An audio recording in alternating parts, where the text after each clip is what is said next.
This is Dr. Tom Roselle. After 43 years of practice and over 1 million patient visits, the Roselle Center for Healing knows what works and knows how you can take control of your health and wellness. My team of doctors practice 21st century integrative medicine. Whether you suffer from chronic pain and fatigue, allergies or headaches, we can help. Take charge of your health before it's too late. Make an appointment today. Call 703-698-7117 or visit online at rosellecare.com. That's rosellecare.com. The information provided on Dr. Tom Roselle Live by Dr. Tom Roselle, D.C., interview guests, show co-hosts, or substitute hosts is not intended or implied to be a substitute for professional medical advice, diagnosis, or treatment. It is for general information purposes only. Information from this broadcast should not replace the appropriate consultation and examination process by a licensed physician. Always consult your own physician prior to changing any current medical directive or prescription. This is Dr. Tom Roselle Live on 105.9 FM WMAL. Welcome to Dr. Tom Roselle Live. This is Dr. Tom Roselle. I've got a great program for you today. And as always, bringing you the most current and updated information as I possibly can, because you deserve it and you need to have the information to move forward in the world and so forth. I've purposely tried to stay away from the controversy as of the last few months relative to all the craziness that's going out there. But there comes a time when I can't keep my lips closed anymore, and I need to give you information that is important that you can make decisions with. And we're not going to really get into the controversy, but to understand something. People keep asking me a question. Hey, Doc, what is your position on, what's going on in the world? What's your position on whether I should take the COVID vaccine? What's your position on the side effects and so forth? Well, let me simply say that when it comes to any decisions in the world that affects you, your family, and so forth, I think that you need to be able to make that decision, and nobody should be able to force it upon you. You need to weigh both sides of the platform and listen to the things that give you as much data that are fundamentally objective, and then decide in concert, if it's with your family, with them, as far as the steps that you're going to take moving forward. Anything less than that, in my opinion, is dictatorial, and you're being told what to do.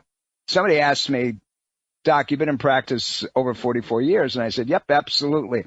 And have you ever, gotten a flu shot and so forth? Again, this is my decision. It's not something that I tell you to do, but it's based on the information that I'm aware of and that I want for my body. And I say, look, the last time that I had anything injected into my body, I was at Quantico, Virginia, in my second increment, going through boot camp down there. And I was there 2 summers, and I was a PLC candidate at the time, platoon leaders class in the Marine Corps, and I didn't have an option. That was a decision that I had to make.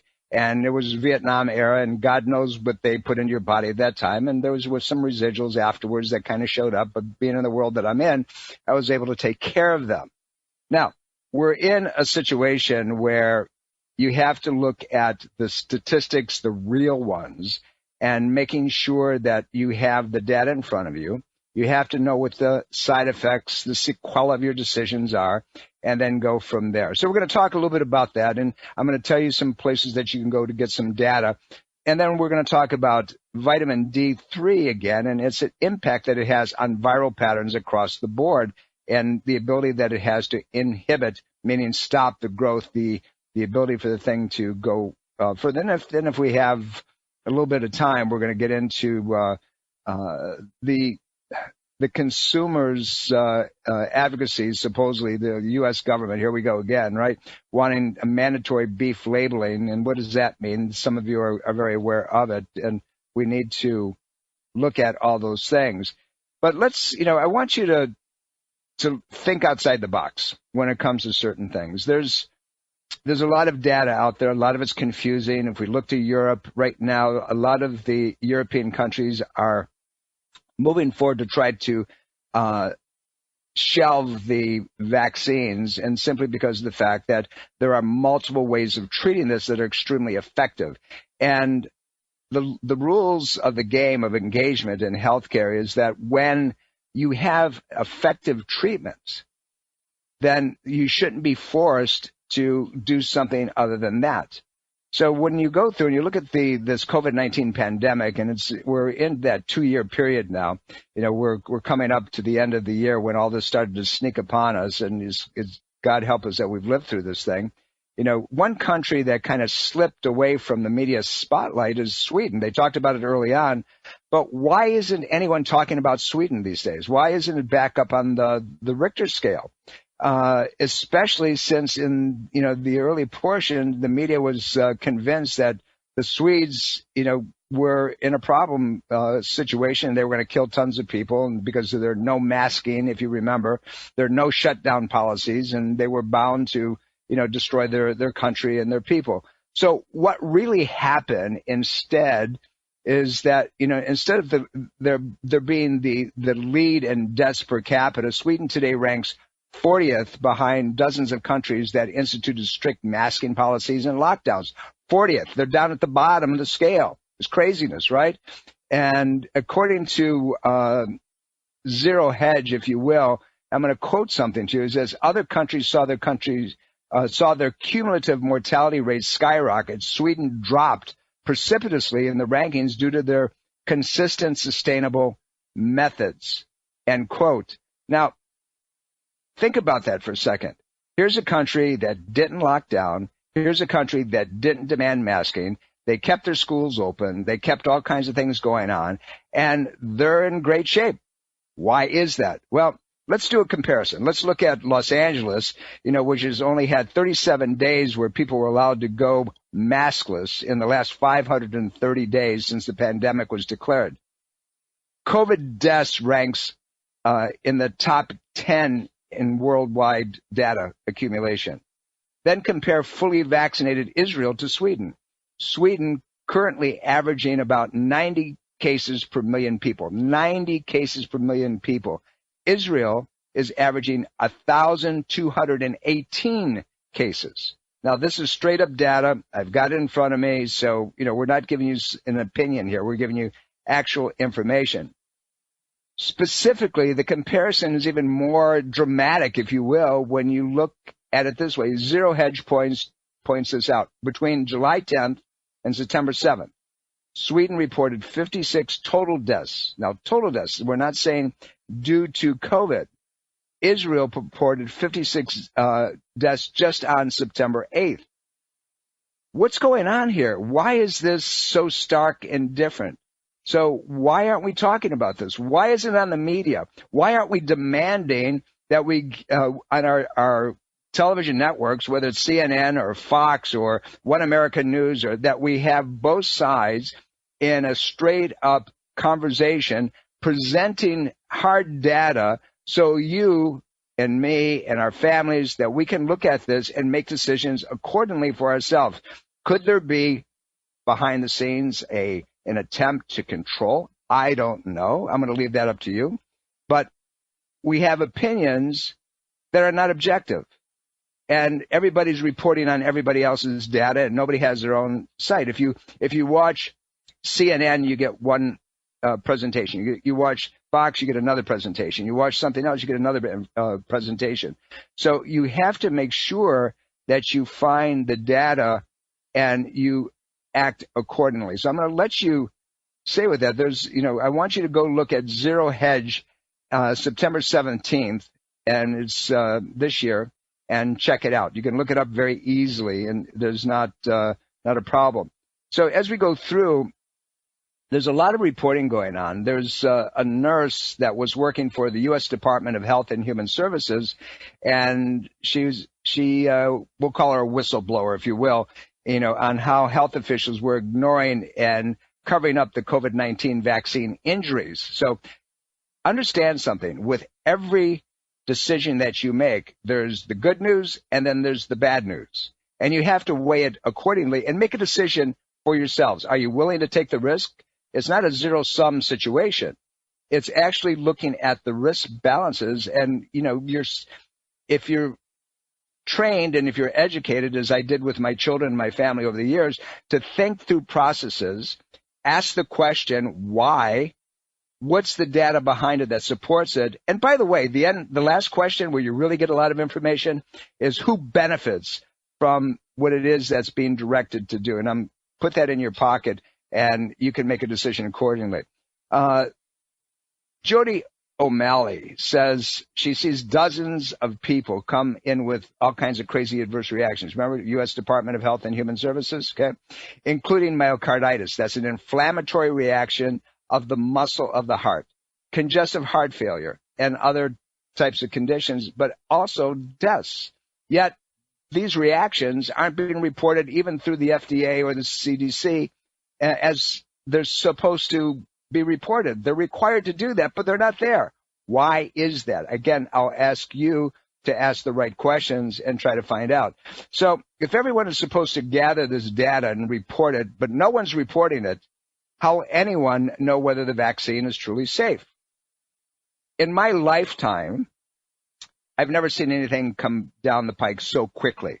You know, I was one of these kids that back in the day had to stand in line for the Salk vaccine and the polio vaccine and, you know, the tablet and the injection and so forth. And, you know, we went through all those things, and there was a lot of interesting data that came up after that. Say, oh, look, the drop in rates. Well, what they didn't tell you is that with smallpox and polio, but particularly polio with the Salk and Sabin vaccine, the rate had already begun to drop in the late 40s before they initiated the vaccine in the early 50s. So when you start looking at something like that, again, it provokes a question, why is that? Why is that happening? So we're going back to O'Malley, right? And, you know, her coworkers were forced to take the vaccine even though they didn't want to. And unfortunately, O'Malley reported that this woman died after taking it. Here's the thing. Nobody should have to decide between their livelihood and a vaccine. Think about all these frontline workers, you know, for the last 18 months to almost 2 years now, our office including. Okay, we've treated a lot of people that later on, you know, we found out were sick with COVID and so forth. And none of my doctors have had any problems. We were face to face with them before we knew we had a mask. But if you walk in our office today, we're very protective. We have a huge HEPA filter sitting in our reception area that'll kill 99% of all viral pathogens within an hour. We have HEPA filters plugged into most every treatment room in the office. We have and we just initiated a thermal scan through thermographic imaging, so we catch everybody as they're walking through the door. And we're doing that just to make sure that everybody is comfortable. But going back to what we were talking about, no one should be forced, in my opinion, to take anything into their body, particularly when there are medications out there such as ivermectin, hydroxychloroquine, that have been proven to be safe and effective against this viral pattern and other viruses as well across the board. Yet, everybody that's out there, our health officials, are pointing to, you got to do this, otherwise you're going to lose your job. In my opinion, everything that we've done so far doesn't follow the science. Science is extremely objective. It shows both sides. Science tries to disprove something, not use the information to prove it accordingly.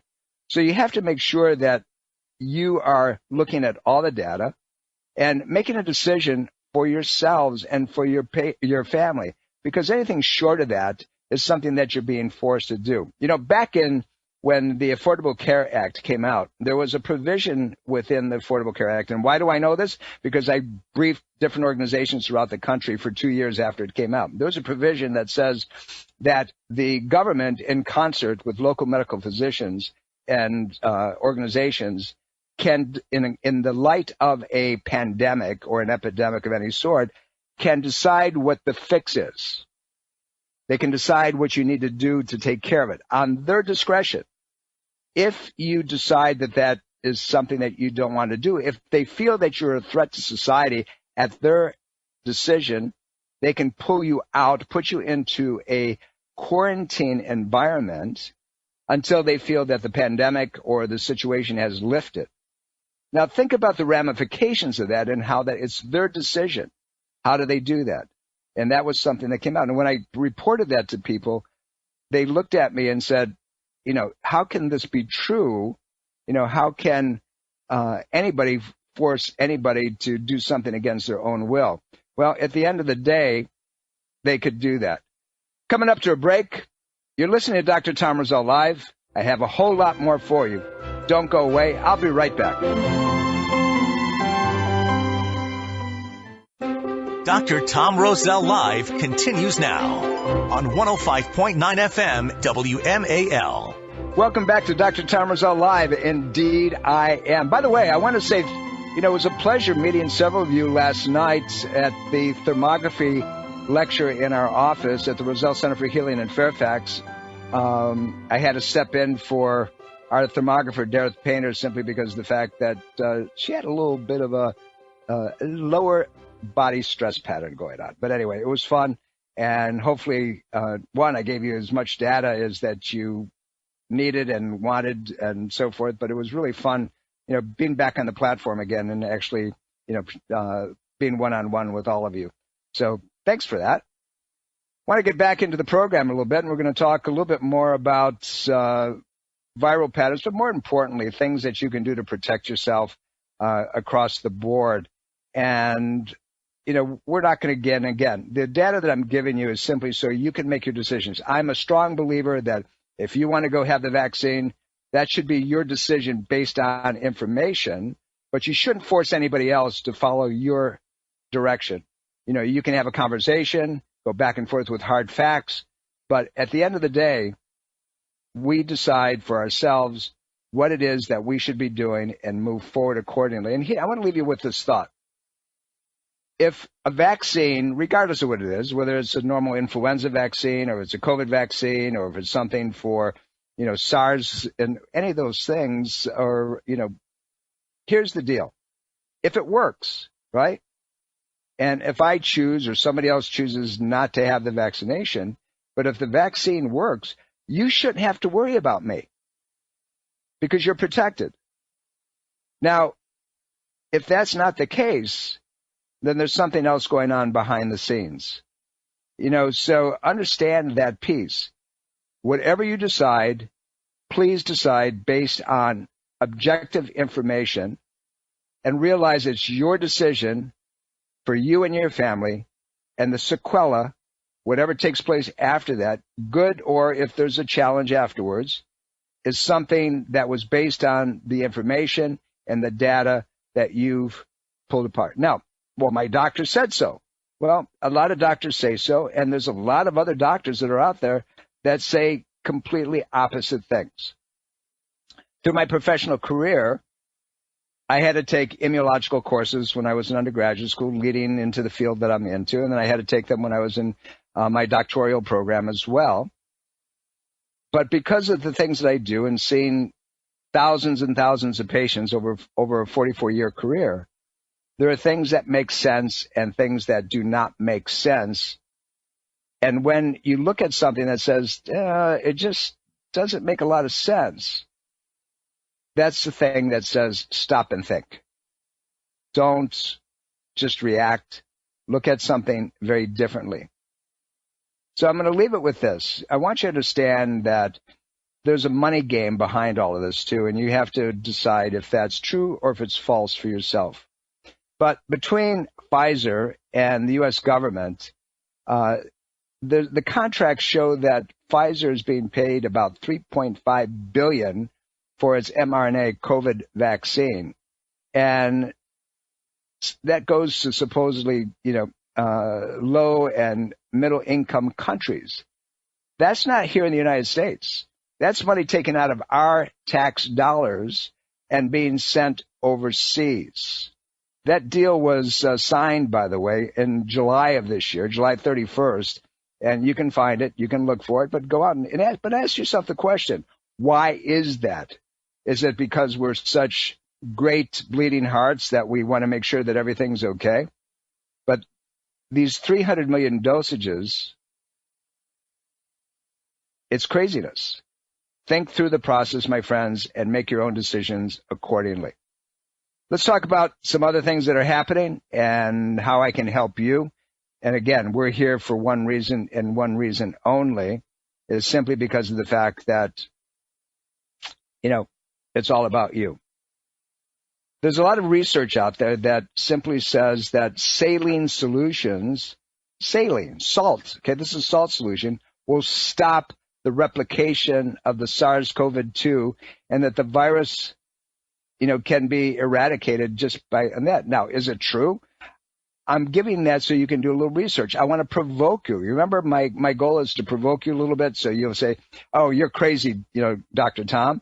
But get out there and look at it. So this study began early in 2020, last year, and was reported on a server by BioRx IV. So that's lowercase BIO and then capital R, lowercase x, and small I, and then V in August 2020. And it was published in the Journal of Pharmacology and Translational Science.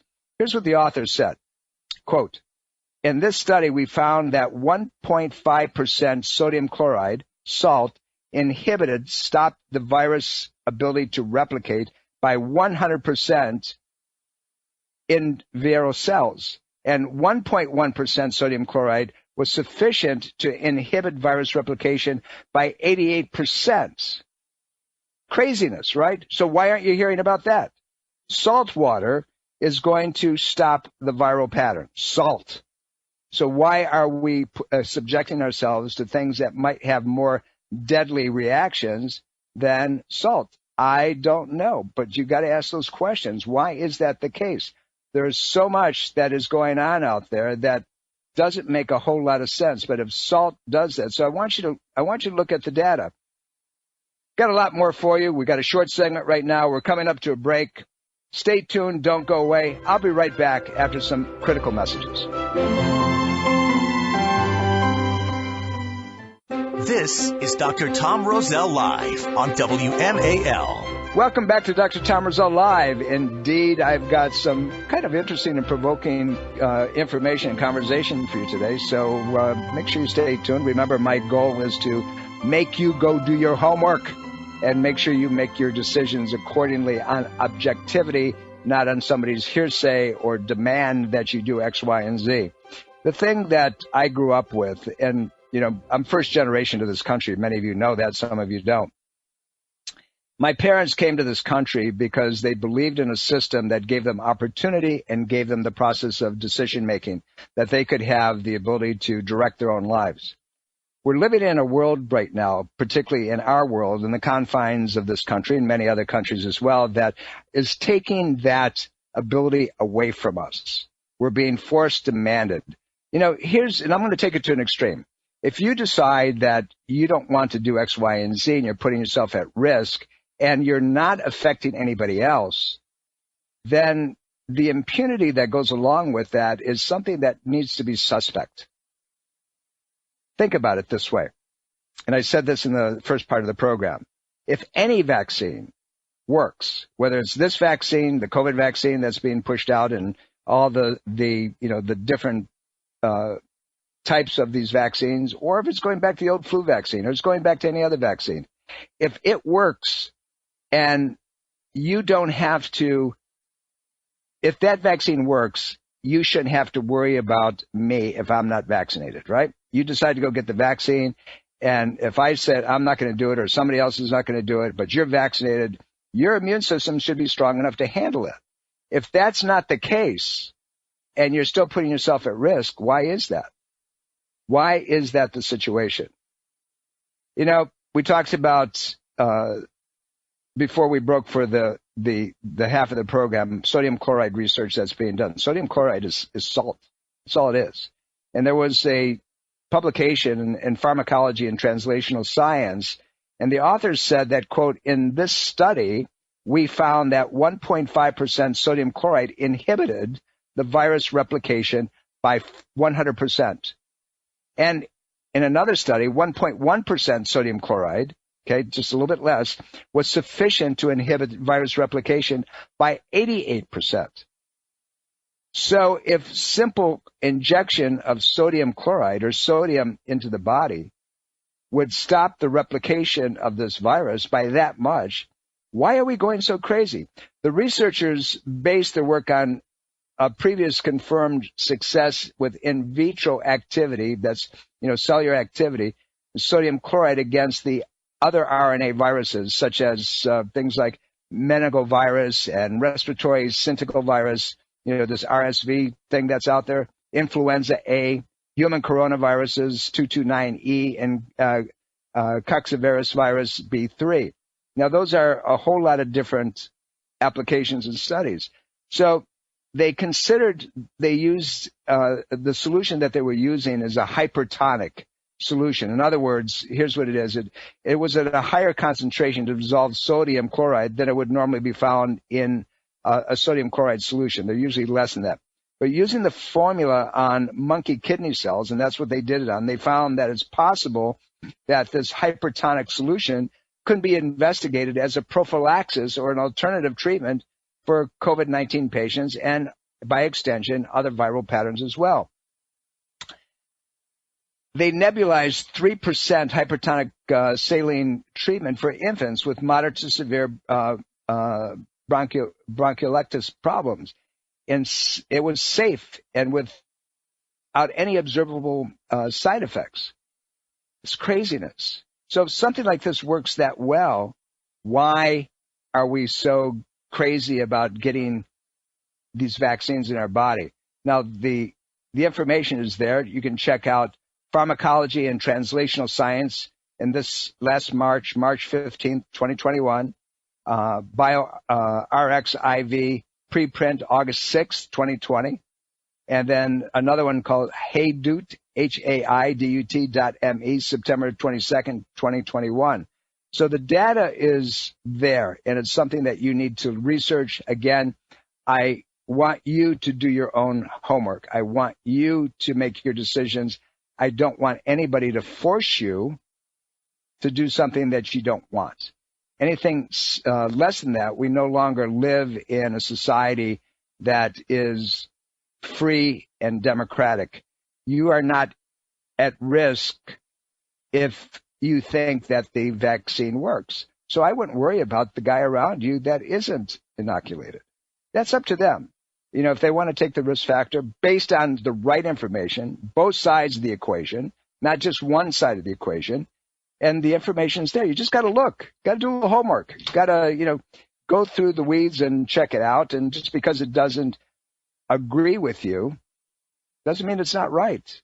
There's things that I don't agree with on a day-to-day basis, but it provokes me to think through a process and see if I can learn something straight up. We could go on, and we can talk about, this Wuhan and U.S. scientists planned this airborne coronavirus release. And is that true? Maybe. I don't know. There was an article that was written and released on September 22nd. You can check that out as well. We can talk about, supposedly the shortages that are out there right now with all kinds of things. But then we look at cargo ships just kind of sitting offshore and not being able to deliver their goods. We can look at, different whistleblowers from the CDC. So the point of it is, if you're a curious person who has a bandwidth of intelligence, you're going to check things out for yourself, and you need to take the next step in making the right decision for you and your family. Your decision, whatever it is, that's right for you, and we handle the sequela, the consequences of it. I want to talk to you a little bit about vitamin D3, which we've been telling our patients about now for the last not only 20 months of this craziness, but over a period of many years. Vitamin D3 has shown, that it has tremendous applications in any kind of viral pattern. But here's the deal. Years ago, I did a research program, and I studied zinc and vitamin D and its application to a lot of immune patterns. And we're going to talk just a little bit about zinc as well. But the active forms of vitamin D3 have shown that the vitamin metabolites, the subcomponents can inhibit replication and expression of any virus, but particularly this COVID virus, because that's everybody's studying it, right? And it gets into the cell, providing there's not a barrier. The barrier is called inflammation. So if we can use something to break down the inflammatory wall, this inflammation, when you hear inflammation, think about something that's stopping transmission and penetration, whether it's with, for example, you can have problems with diabetes, particularly type 2 diabetes. There's an inflammatory reaction that doesn't allow the transportation of insulin within the cell. But researchers in studying this COVID-19 and other viral patterns say their findings help explain a possible mechanism why low vitamin D levels seem to promote COVID-19 and other viral infections and poor outcomes in certain individuals. So the study correlates the relationship between vitamin D deficiency and poor disease outcomes. Significant, right? That's the thing that gets my attention. That's what says, hey, listen, there's something here that, we need to look at.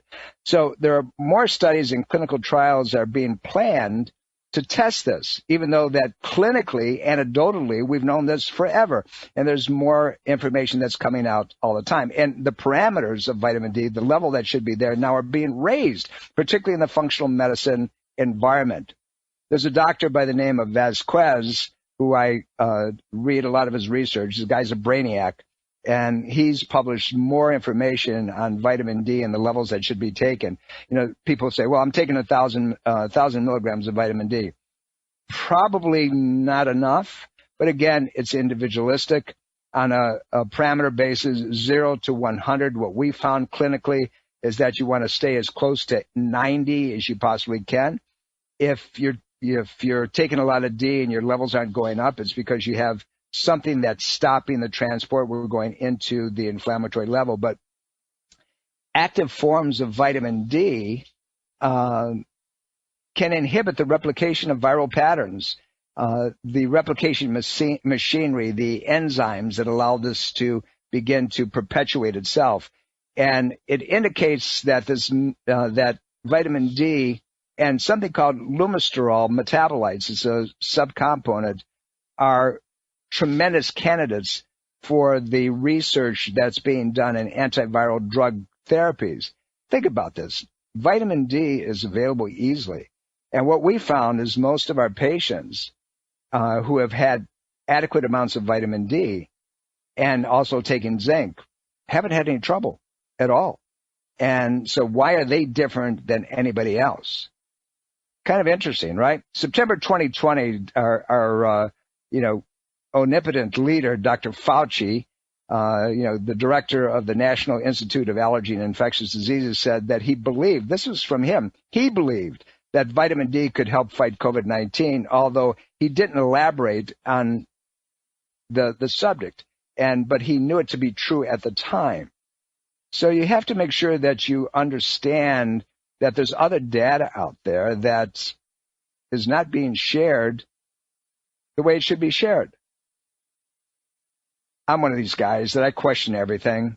I don't just kind of lock into one place. Anything, I learned a long time ago that if anything is accepted as being true across the board 100% of the time, it's probably not true. It's probably being directed in some way. There always has to be both sides of a puzzle. I go back to when I was in undergraduate school. I was a double major, by the way, pre-medical sciences and pre-law. And I had a guy by the name of Bochek that was from the Russian satellites at the time. And Dr. Bochek was this brilliant guy, and I was taking a class called Comparative Political Systems, throughout the world. And he'd walk in, this little guy about 5'6", and wore this brown suit with horn rim glasses. And he'd say, my name is Professor Bochek. You're taking comparative political systems. And he said, what I want you to understand is that we're going to study unemotionally with references the political systems in the world and why they're good and why they're bad. And then he'd smile and he said, I'm a communist. And he says, my job is to convince you that your form of capitalism is doomed to fail. And he would laugh, but there was a class that everybody wanted because the discussion was really straight up. And he said, if this becomes emotional, he said, I will ask you to leave the class. And so anyway, we took the class, and it was very straight up, and we went back and forth, and he actually asked one student to leave who actually took a socialistic platform at one point. but the guy was too emotional and didn't reference it was coming from just his platform. So what I say to you is this. The correlation is this. Don't get emotional about things. Find the research. Support your ideas, but make sure that you're willing to accept both ends of it. Find out what's out there and then weigh it. And ask yourself the question, is this important for me? Right now, what's making me crazy is that these people that are, have been fighting this, they're frontline workers, if you will, are being forced to lose their jobs or get the vaccine. If you have a government contract, you're forced to get the vaccine or lose the contracts. There's something not right about that. If you were safe and were able to really deal with this thing throughout the entire pandemic over the last 20 months, and now you're being forced to do something or lose your job, your livelihood, there's something that is innately not right. Why is that? And that's the question that I ask all the time. Why is it? If a patient comes in with any kind of health problem, I don't want to just treat the symptom presentation. I want to know what triggered it. I want to know why that is. I want to look at it from a neurological platform. I want to look at it from a biochemical, bioelectrical platform. And I want to look at it from an emotional state. What is driving that situation, and how does it have an impact in the system, and how can I treat it so the body that was designed by our Creator is going to express itself adequately enough that there shouldn't be any side effects going forward. It's important that we ask those questions on an ongoing basis. Make sure that we are straight up. It's important to all of us that we're educated. It's important to all of us that we get the right data across the board and we learn how to ask questions. Back in the day, I was this student that went to a school called Kent State University. And in 1970, May 4th, 1970, the National Guard came in and killed 4 students and wounded another 8. Now, most people under age of 35, if you ask them, did you study the Vietnam era? They're going to tell you that, yeah, I did. But when you ask them the question, did you know what happened at Kent State May 4th, 1970? They're going to say, oh, what happened there? And you look at them and say, how could you not know? This is the same situation. How can you not know both sides of the information? Because there are pivot points in this country that allowed us to get to where we are. My opinion, my words, it's a dumbing down of our culture and the inability to think through a process. I encourage you, not only from a health point, but from the way that you can protect yourself and your own family, make sure you think through, get the information, get the references, understand it, see if it makes sense. Ask the question, does this make sense to me? If it doesn't make sense or if it confuses you, then it probably is not accurate and you need to do more investigation. So I stuck my neck out a little bit today, right? But we're going to make sure that you have the ability to do your research. We're coming up to a break. You're listening to Dr. Tom Roselle Live. I've got a whole lot more. Don't go away. I'll be right back after some very important information.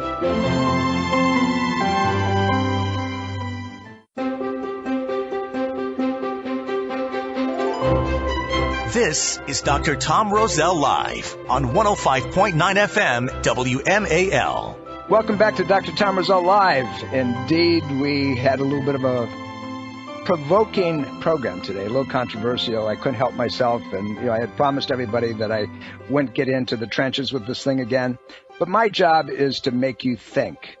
It's to provoke you to do your homework, to really balance things out. I don't want you to believe me. I don't want you to believe me on anything that I say, but I want you to think through the process of what I said and to get out there and start looking at multiple pieces of the puzzle and just ask yourself a simple question.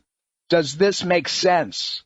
And if it doesn't make sense to you, because none of you are really, you're blessed with a brain that really hasn't, in many cases, hasn't been taught to synthesize and think through information. We've got into a bad habit of listening, to these talking heads. But every Sunday here on the Eastern Seaboard at 11 a.m., I'm going to give you as much true information as I possibly can. I'm going to give you referenced information. For one reason only, is I want you to be able to say, this just doesn't make sense to me, Doc. You've lost your brain on this, and go out and see if I'm right, see if I'm wrong. And you can talk to me anytime you want to. You can reach out and send me a note through 2 different venues. Go to drtomroselle.com. That links into everything else that I do. So it's drtomroselle.com. Look through that website. It'll go into our 2 offices. It'll go into Core Concepts Chiropractic. It'll go into Roselle Center for Healing. And at the bottom, you'll see our preferred providers, and just kind of scurry through it. If you see something that doesn't make sense to you, send me a note. I'll answer you. I do as best I can of answering all the emails that come in. But it's about you. It's about you making decisions for yourself and for your family. That's why we do our in-house continuing education programs on different, processes, migraine headaches and low back pain. And we just did one on thermography and allergy reactions. And because we're giving you other ways of approaching the subject. And I appreciate it when you don't agree with me, but disagree with me based on data that you have, not emotional knee jerks, if you will. And we can go back and forth. I don't have a problem with that at all. We just started a podcast. It's called Ageless Health with Dr. Tom Roselle. Tune into that. All you have to do is go to roselleradio.com. We've got a couple of them up now. We're going to be recording a minimum of 1 to 2 a week on different subjects. Peter Leando was my guest on the last one. Peter is the go-to person in the world, as far as I'm concerned, on thermographic imaging. We had another wonderful presentation with a guy by the name of Dr. John Lawrence, who is a brainiac, if you will, when it comes to regenerative medicine. Coming up, we have a guy by the name of Dr. David Ellison, who was professor of medicine at University of Indiana for over 10 years, and then got into regenerative medicine world, and we're going to be talking to David about that. And we have another gentleman by the name of Dan Alley, who's one of the top martial art experts, and we're going to talk about the application of martial arts in immunological function and how the body stays strong and how it can serve you and your family. You don't have to be brilliant at it. You just have to do certain things. It could just be simple exercise. So we have a lot of things like that are going to be there for one reason only, because you deserve it. You need to know the information. You need to have tools in your back pocket to help yourself and your family. It's an ongoing process of education. Even at this stage, after over 44 years of clinical practice, I keep trying to put information into its right perspective, because I teach all over the place. I have patients that we continue to consult with, doctors that I need to direct, and to give you the most unbiased data as I possibly can. Do your homework. That's the whole reason that we do this program. Make sure you do what you need to do for yourself. We're here every week bringing you pieces of information that you're not going to hear anyplace else. We want you to be able to have as much data as you possibly can get, again, so you can help yourself and your families. I do this program only for one reason. It's simply because I do love you. See you next week. Take good care. Bye. Are you dental phobic? Do you neglect your dental health because of fear and anxiety? A beautiful smile begins with exceptional dental care, and you can trust in the expertise of Soft Touch Dental Care and Dr. Michael Chung. Soft Touch Dental Care is unlike any dentist office you'll ever experience. Their warm and welcoming environment is designed to soothe fears and anxiety the moment you arrive, and they're especially pleased to pamper their honored guest patients. Dr. Michael Chung is a professional and leading expert in all areas of comprehensive dentistry, including cosmetic, sedation, neuromuscular, TMJ, and implant dentistry. Offering state-of-the-art technology, Dr. Chung can give you the smile of your dreams. Arrange for a complimentary consultation today with Dr. Michael Chung and experience the expertise that makes Dr. Michael Chung so unique. Call 703-319-6990. That's 703-319-6990. Or visit bestinsmile.com. That's bestinsmile.com. This is Dr. Tom Roselle, author of Ageless Health. Health is a do-it-yourself program. My book, now also available in audio version, is a step-by-step program of how to take control of your health and wellness without drugs or needless surgery. You have the capacity to change your health and level of well-being. Take control of your health today and order Health is a Do-It-Yourself program. For more information and to order, please visit agelesshealthbook.com. That's agelesshealthbook.com.